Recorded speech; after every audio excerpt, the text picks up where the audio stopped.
say one quick word about Dorothy Dewberry? Dorothy, would you please come here?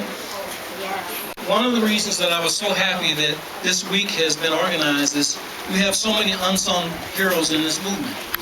Miss Liuzzo and her family are heroes. She was an accidental martyr, but they were martyred by the racist extremists in our culture, including those who work for the FBI. That's right. But we have another unsung hero standing right next to me. Dorothy Dewberry, as was mentioned earlier, was the head of the Student Nonviolent Coordinating Committee in Detroit. Specifically, she was the coordinator for what was known as the Detroit Area Friends. There were friends groups throughout the United States that were designed to raise money and generate support for the Southern movement. But under Dorothy's leadership, the Detroit SNCC became active in civil rights activities, whether it was discrimination in housing or employment or in education. Importantly, in 1966, Stokely Carmichael, later known as Kwame Ture, who was the chairman of SNCC, raised the call for black power. And that's the first time in the history of this country that black people began to demand on a popular basis proper representation, politically, economically, and otherwise. Dorothy Dewberry was the one who articulated the need for black power here in Detroit.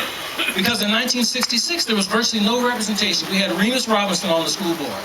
And in 1966, we had Reverend Nick Hood on what was then called the Common Council. And that was it. We had no representation in the courts. And the reason that Coleman Young became elected the first black mayor of Detroit is because of the groundwork that Dorothy Dewberry laid. Twice in 1966, she arranged for Stokely Carmichael to speak in Detroit. First on June 30th, he came and spoke at my church, the Shrine of the Black Madonna, then known as Century United Church of Christ. Some of you will know our pastor, Reverend Albert B. Clay, who later became known as Jeramogi Abebe Yeman. While he was here, he stumped at the Jeffries Project and other places in the city for a young Kenneth Cockrel, who was then running for the state legislature. So this man who represented the call for black power in the South enlisted himself to call for black power in the North.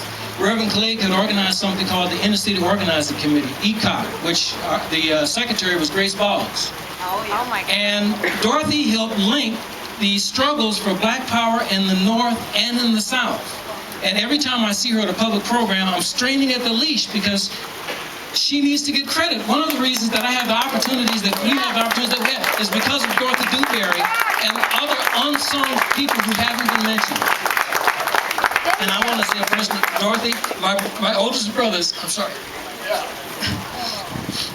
David and Peter, were members of the Friends of SNCC. And they used to come home and tell me about these forums at Reverend Clagg's church that Dorothy helped organize.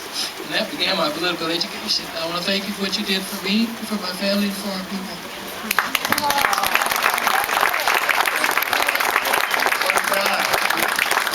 What a hero we have here.